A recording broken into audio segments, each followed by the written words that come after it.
Dear Esther Lutz from Boycott Turkey Campaign, thanks for joining us today. Hi. Um, how do you comment on the arms trade between Turkey and UK? It has been many times proved that the British-made guns and bombs have been used by Turkish troops to kill civilians in Kurdistan. So, what is your comments on that issue?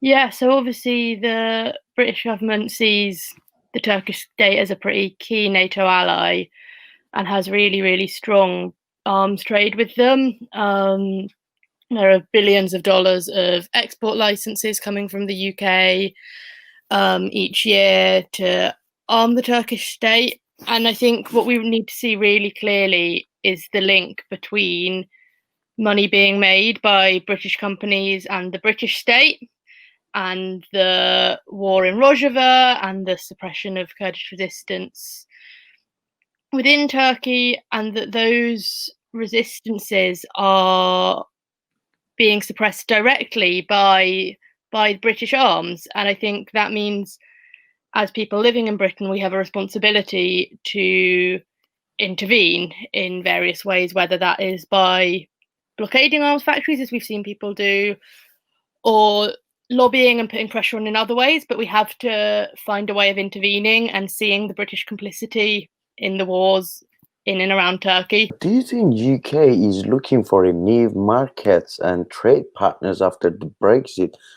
Is Turkey and Erdogan regime is a good option for British traders?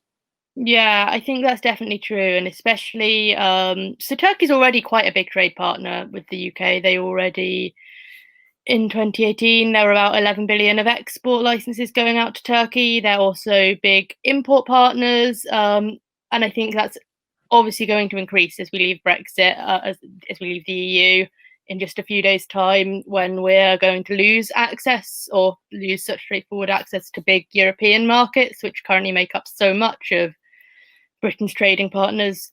And obviously Turkey's only just outside the EU. It's quite near, and they're already allied in NATO, so it's quite an obvious alternative partner. And I think in this country we really do need to be saying we shouldn't be trading with Turkey, given the human rights abuses, the arrests of MPs and academics within Turkey, and the wars they're fighting outside. It becomes, the more we trade with Turkey, the more we are funding those things, given that all of this is reliant on, and Erdogan's power base is reliant on, him having a strong economy and having a strong trading relationship with countries like the UK. Could you please tell us about the Boycott Turkey campaign? What has been done for the campaign in the UK, and what is the realistic planning for the campaign in the next year? What does the campaign aims? Yeah, so the campaign kind of really got going just over a year ago now, during Turkey's invasion of Rojava last October. And we kind of developed a four-strand strategy here. One is focusing on a boycott of Turkish brands, another on cultural institutions in Turkey, third one academic boycott, and the fourth one is being stop arming Turkey. And we think these four strands are obviously very tied together, but are also quite separate. And a lot of the focus in the past year has been on the stop arming Turkey, which I've already spoken about a bit, and also on the tourism boycott, because actually from the UK, a really big, like, Turkey's a huge tourist destination from the UK, and companies like TUI, which is a package holiday company, as well as obviously things like Turkish Airlines, which have direct ties to the Erdogan family, make a lot of money from UK markets, from people who want to go on all-inclusive beach holidays, basically. And so we've done some pickets outside TUI stores and that kind of thing, just to try and make people, because I think a lot of people genuinely don't know in this country what the Turkish state does. So I think there's a real need to make people aware, but also make people make different decisions about where they're going on their beach holidays, and that Turkey isn't just a benign place you can go on holiday. And then on the brand side of things, we kind of identified a few key brands that make it easier to boycott rather than giving people huge lists that I think are much harder to follow and become quite complicated. So things like Beko, the fridge company, because it's quite straightforward just to buy a different fridge, right? But also things like Nike we've put on there because Nike sponsors the Turkish football team and gives quite a lot of credibility and money that way. So it's not only directly Turkish companies, it's other companies that we see as being complicit in bolstering the Erdogan regime. How can individuals boycott Turkey and how can people support the campaign? So in terms of individuals, I think the good thing about a boycott is it is actually quite a simple thing to support in lots of ways. In that it is don't holiday in Turkey. It's don't buy from certain brands that we've called to boycott, like Beko. So those things are quite straightforward. And in terms of the cultural boycott, don't kind of go to gigs in Turkey, don't perform in Turkey.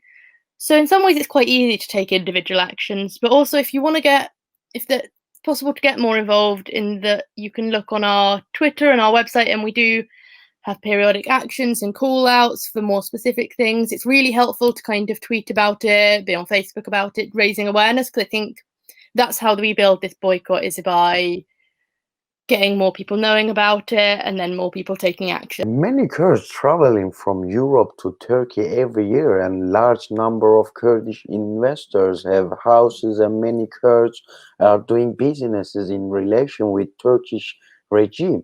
What is your message call to community? Why people should boycott Turkey? And do you think boycotting Turkish goods in Europe and ending business relations with will have a strong impact on Turkish regime's policies on Kurds?